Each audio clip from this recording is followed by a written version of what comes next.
I got the opportunity to go to an amazing safari when I was in South Africa.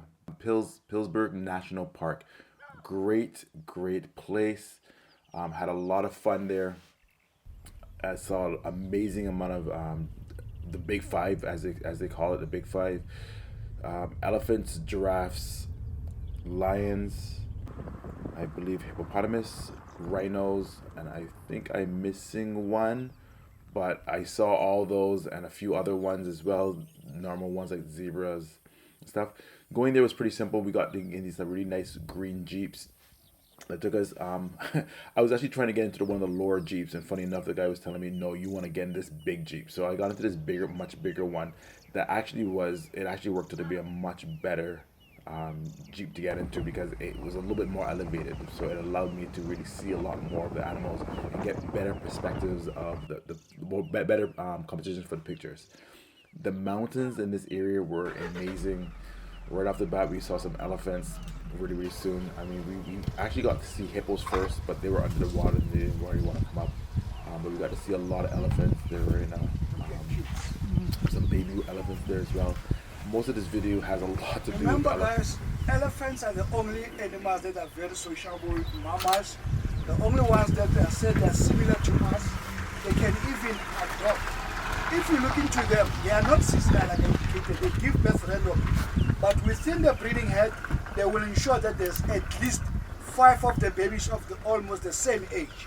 The reason being, it is normal with the elephants to give birth and mom not having milk. So it's every female's responsibility within the breeding head to nurse the young one to full grown. We got to see hippos first, but they were under the water and they didn't really want to come up.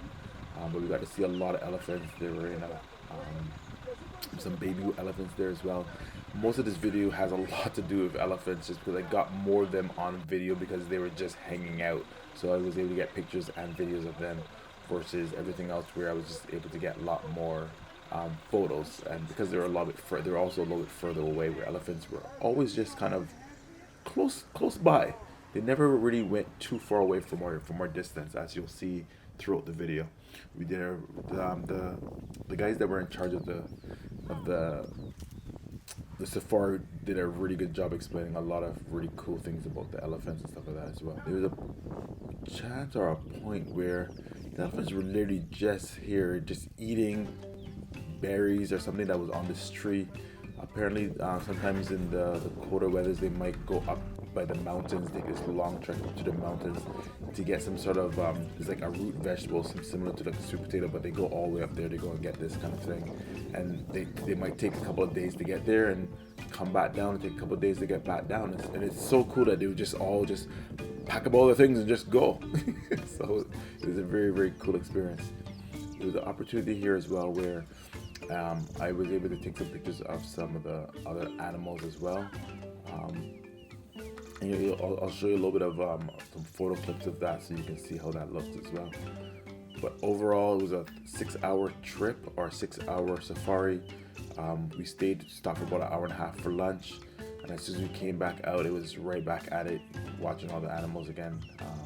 And once again, we didn't get a chance to. I didn't get a chance to take a lot of great photos of the lions and the giraffes, but I did get some photos of all those, and it was pretty cool. But once again, the elephants were just up front, and they showed why they are the true king of the jungle, as they say. And they're so majestic. The elephants, how they just walk through this big safari and just hanging out. And for somebody coming from the Caribbean, where I know areas that are similar to this in a sense where the animals can just be roaming around pretty evenly and pretty chill. It's pretty fun to see animals that are this large just up so close and so personal. So it's pretty cool that we got this opportunity. Some of the pictures here in the slideshow, you see the giraffes there, elephants. Some of the animals were just a lot more reserved. They kind of stayed away from us as much as possible, but when they thought we were gone, they kind of came back out. The gazelles were there. It's like a little buffet for all the big animals. The giraffes were just amazing to see, so close up. but yet they were still far enough. I wish I could have gotten out of the Jeep, but I'm sure I would have got killed. Rhinoceroses are very cool, but they're huge and they look like they are bad boys and girls. So once again, we got down to this video with elephants again. And I got to the point where the elephants were, we were about to leave. It was about, I'd say 20 minutes before we were about to leave. We just saw this huge pack of elephants that were just there hanging out with literally the whole group of them, some girls, some boys, young elephants, babies. And as they were literally walking away, they literally went onto the road and just like got everybody just walked away. I got some really cool, amazing pictures of these magnificent animals that were so large, and yet these are the small ones compared to the males that are usually walking by themselves. And be able to see all these little babies just hanging out on the road while they were just walking away from us was so interesting and so fun to watch.